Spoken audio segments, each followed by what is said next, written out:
Bonjour, bonjour tout le monde, bienvenue pour ce Forexpresso avec un marché donc qui reprend son souffle. L'ensemble des tendances assez prononcées, assez aiguës de ces derniers jours sont en train d'être un petit peu corrigées. Il ne s'agit que de pullback dans une tendance existante. Voilà, c'est dû aussi surtout à la réunion de la BCE demain qui fait temporiser un petit peu les choses.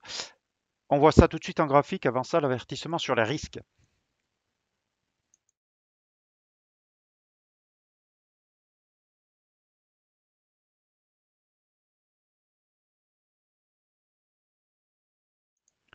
Et donc, pour commencer, l'indice dollar qui, vous le voyez, a affiché hier une bougie en forme de pendu ou de marteau inversé qui nous montre une hésitation. Et aujourd'hui, cette bougie baissière, donc, qui donne lieu à un pullback, une petite respiration, une correction. Alors, cette correction peut techniquement se prolonger. Elle s'explique très facilement.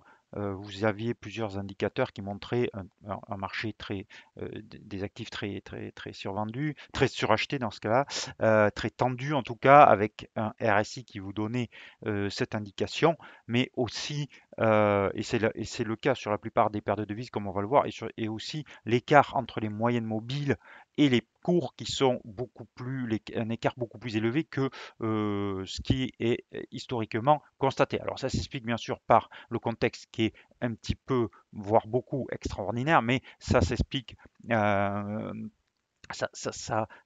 quand même, il y a des limites. Donc ici, on pourrait donc avoir une continuation peut-être de la baisse du dollar pour trouver des niveaux, des points euh, importants. On va s'appuyer sur le ratio Fibonacci. Vous prenez la dernière vague de hausse et si vous tracez les ratios Fibonacci, vous voyez que cette zone ici sur 97,40 est très importante puisqu'elle correspond à la fois à une droite de polarité et un retracement important de 50%. Donc, tant qu'on est au-dessus de ce niveau, et bientôt le passage de la moyenne mobile à 34 périodes, puisqu'elle va continuer à progresser. Donc, tant qu'on est au-dessus des 97,40, on reste dans une tendance haussière sur le dollar et il n'est pas question de changer d'avis. Simplement, on est sur l'horizon de temps quotidien, donc on peut avoir à court terme une correction sans que ça remette en cause la tendance de fond. Maintenant, il n'est pas du tout sûr que le dollar aille jusqu'à 97,40. Ça fait quand même 100 pips. On peut, mais on pourrait très bien s'arrêter avant, par exemple sur cette moyenne mobile ascendante à 13 périodes. Ça ne serait pas étonnant pour moi. Alors, plus le retracement sera profond, plus la tendance se modérera. Si on a un tout petit retracement et qu'on repart tout de suite à la hausse, dès demain par exemple, il est certain que la tendance sera très forte et se renforcera. Donc, pour l'instant, en résumé, retracement, pullback, mes tendances précédentes toujours existantes. Donc, en trading, qu'est-ce que ça nous dit? Ça nous dit que si vous voulez jouer ce pullback, il faut le faire sur des horizons de temps très courtes. Si vous êtes un investisseur de moyen terme, par exemple à travers des turbos, ben, vous allez chercher des points d'entrée à l'achat euh, et vous allez surveiller une figure de retournement au contact, soit donc de cette moyenne mobile à 13 périodes, soit euh, sur idéalement sur ce retracement de 50% et cette grosse zone de support, mais pas du tout certain qu'on aille la chercher. Voilà, donc ça c'est le cadre général. On a à peu près le même scénario sur l'ensemble des paires de devises. On va aller voir comme bien sûr l'euro-dollar, puisque c'est la devise majeure. Je vais la mettre. Voilà, on a grand. Donc vous voyez, alors là c'est très clair, hein. Vous avez un objectif. Alors je reviens pas sur la rhétorique que je vous ai donnée hier et mon raisonnement hier, à savoir en très court, en résumé, que je pense, je disais hier donc je pensais qu'on allait assister à un petit rebond dans les prochaines heures, que la zone entre 1,0630, je ne prends pas l'horizon hebdomadaire puisque je l'ai fait hier, mais la zone entre 1,0630 et 1,07, 1,08, 1,0630, 1,08 était une grosse zone de support que je pense qu'on va aller la retester d'ici la fin du mois ou peut-être début avril, mais que je pense qu'à moyen terme, ça sera le point bas pour cette année sur l'euro-dollar, sauf escalade guerrière sur l'ensemble de l'Europe. Mais comme je vous le disais hier, je n'y crois pas trop, pour l'instant en tout cas. Euh, pour cette année en tout cas. Donc, l'eurodoll, ici, le doji vous indiquait donc la phase d'hésitation. Hier, la reprise haussière qui se poursuit aujourd'hui. Bon, on voit bien que c'est un pullback et que c'est pas une reprise très forte, hein, même si on a deux bougies vertes. Elles sont, quand vous voyez l'ampleur des bougies baissières, on ne peut pas dire qu'elles sont du même calibre, ces bougies. Et surtout, on est en train de ressortir de la zone de survente déjà. Donc, on pourrait vite repartir à la baisse et aller chercher les objectifs que je vous ai donnés. Donc, encore une fois, même stratégie que sur le dollar, bien sûr. On va regarder cette vague de baisse qu'elle nous donne en ratio Fibonacci. Et vous voyez ici aussi, comme sur l'euro-dollar, donc c'est exactement le même raisonnement, cette très grosse zone de résistance sur 1,1122 qui, à mon avis, sera très difficile à dépasser, en tout cas dans un premier temps. Je pense qu'il y aura beaucoup de vendeurs.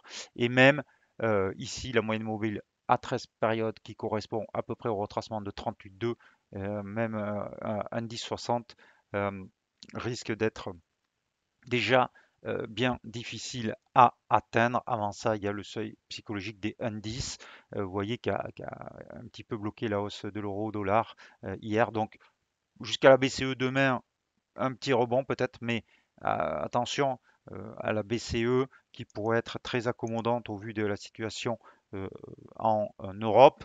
Et donc, on pourrait avoir un retour à la baisse. Donc, cherchez les points de vente euh, à partir de demain plutôt pour l'euro-dollar si vous voulez rentrer sur ce marché à court terme. Si vous traitez aujourd'hui sur du day trading, ben, c'est sûr que là, on est plutôt sur un trend haussier. Euh, on va regarder. Euh, Ça, c'était la flèche que j'avais tracée ce matin pour mon tweet sur l'eurodoll. Donc, vous voyez qu'on a même déjà une figure ici, un marteau, qui est une figure de retournement. Attention, donc peut-être que même on a déjà terminé ce rebond. Je pense pas, je pense qu'on va peut-être aller un petit peu plus loin, un peu plus haut, mais cette euh, bougie montre déjà la présence de vendeurs. Donc attention, on est vraiment sur de la contre-tendance et absolument pas sur un retournement haussier pour le moment. Les autres paires en euros avec l'euro-yen qui lui a atteint une résistance ce matin ou très très proche d'une résistance forte à 127,50, cette droite de polarité qui fait office et passage de la moyenne mobile à 13 périodes qui fait office de euh, résistance.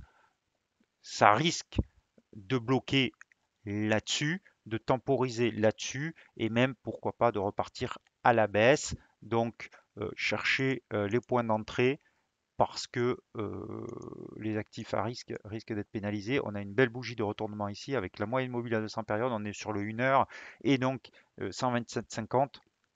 Donc si vous voyez apparaître une bougie, un chandelier rouge ici, mais fortement baissier, euh, avec un stop au-dessus de 127,50 ou encore mieux, regardez une cassure de cette oblique haussière, ça serait pour moi le signal que ce rebond est terminé et que une position à la vente se justifie pour revenir tester les plus bas avec un stop au-dessus de 127,50. Voilà un plan de trading à surveiller pour les prochaines heures. L'euro suisse, même chose, forcément. On va regarder l'une heure, donc rebond avec 1,0230 à surveiller et un peu plus haut cette zone autour de 1,0330, 1,0350. En ratio Fibonacci, on a un rebond qui pourrait aller, donc cette première zone, hein, je vous l'ai donné, donc ici 1,0230. Alors ce 1,0230, vous ne le voyez pas sur le graphique, mais c'est un ancien support qui deviendrait résistance. Et au-dessus, le 61,8 qui est à 1,0360 et qui correspond à cette droite de support. Donc, voir comment les prix se comportent autour de 1,0230, mais on pourrait là encore avoir, si on passe à une heure, des signaux de fin de rebond avec ici peut-être sans doute même cette oblique haussière qui correspond à la moyenne mobile à 34 périodes sur les 1 heure. Une clôture en dessous serait peut-être un signal de vente avec un stop au-dessus de ce marteau. On va aller voir le câble parce que le câble il est intéressant ici parce que vous voyez hier je vous indiquais cette zone de support novembre-décembre 2020, elle a parfaitement tenu. On a fait l'objectif de la cassure de cette ligne de coup et donc on assiste à un rebond ce matin. C'est tout à fait logique, mais pour que ce rebond soit se retourne en reprise haussière, il faudra casser ici à minima les 1,3272. Tant qu'on reste en dessous, pour moi, on est sur un rebond technique et donc on cherchera les points d'entrée à la vente si jamais ce rebond se prolonge un petit peu. Le dollar australien qui tient ce matin sa moyenne mobile à 200 périodes. Je vous l'ai indiqué. Alors attention parce que le dollar australien maintenant, les opérateurs sont en train un petit peu sur le fondamental en train de changer de vue. C'est-à-dire qu'ils se disent que certes il est soutenu par la hausse des matières premières, mais paradoxalement cette hausse des matières premières risque à moyen long terme d'avoir un effet ciseau, c'est-à-dire que elle va plomber la demande, la consommation, et donc ça pourrait se retourner sur la consommation des matières premières à moyen terme. Bon, ceci étant à court terme, c'est quand même soutenu, mais et donc on a un rebond sur la moyenne mobile à 200 périodes, donc on a un support ici et la tendance reste haussière sur le dollar australien malgré tout. On va aller voir surtout des paires de devises qui dormaient et qui se réveillent gentiment. C'est le cas du dollar yen, ici. Attention, il a cassé, il a un plus haut de 3 semaines, il a cassé ici cette petite zone de résistance qui avait bloqué les cours. Vous voyez toutes ces mèches hautes à ce contact sur 115,80. Et donc on devrait aller maintenant sur 116,36. Donc peut-être qu'il y a un deal à faire là-dessus. Même si, vous voyez, ça va être compliqué de trouver un point d'entrée avec un risk-reward correct. Alors peut-être qu'on peut prendre ce dernier creux de marché.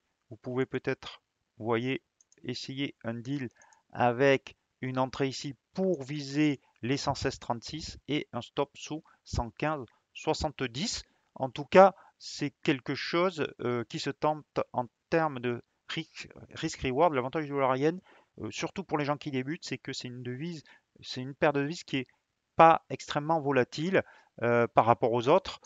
Tout est relatif. Donc, c'est un bon moyen des fois de rentrer sur le marché d'échange. Mais vous voyez que le pendant de ça, c'est ben, que vous voyez, quand ça progresse pas énormément quand même. Mais là, on semble casser une résistance intéressante pour aller chercher à nouveau un nouveau test des 116,36 et pourquoi pas au-dessus. Le dollar contre dollar canadien. Hier, on a cassé une résistance, mais aujourd'hui, on revient dessus. Donc, toujours cette tendance haussière au-dessus de l'oblique, je vous l'ai dit. Donc, privilégier les achats sur cette paire de devises, mais des progressions qui sont pas très convaincantes. En fait, ces paires de devises dollariennes, dollar canadien, quand même, ça marche un petit peu en crabe, même si la tendance de fond reste bien là et soutient les paires de devises puisqu'on n'a pas de grande correction qu'en de contre-tendance. Et enfin, le dollar suisse qui reste au milieu de son range, plutôt qui se rapproche vers le haut, mais enfin, c'est pas très convaincant. Mais sur le court terme, on est plutôt aussi sur cette paire de devises. Voilà ce qu'on pouvait analyser aujourd'hui. Donc attention, Eurodoll, Euro-Yen, Euro-Suisse, on commence à montrer des signes de faiblesse dans ce rebond déjà. Ça ne veut pas dire qu'il n'est pas terminé. Il va peut-être se prolonger. Ça va dépendre beaucoup de la BCE demain. Donc attention à ne pas être en position ou en trop grosse position demain lors de la BCE. Et toujours à la merci, bien sûr, des nouvelles ukrainiennes, puisque c'est là que ça se passe actuellement. On voit bien que le marché est focalisé là-dessus et beaucoup moins sur les facteurs qui normalement dirigent les mouvements sur l'échange. Ensuite, deuxième chose, le dollar australien qui semble repartir à la hausse, mais a pris un coup de froid quand même.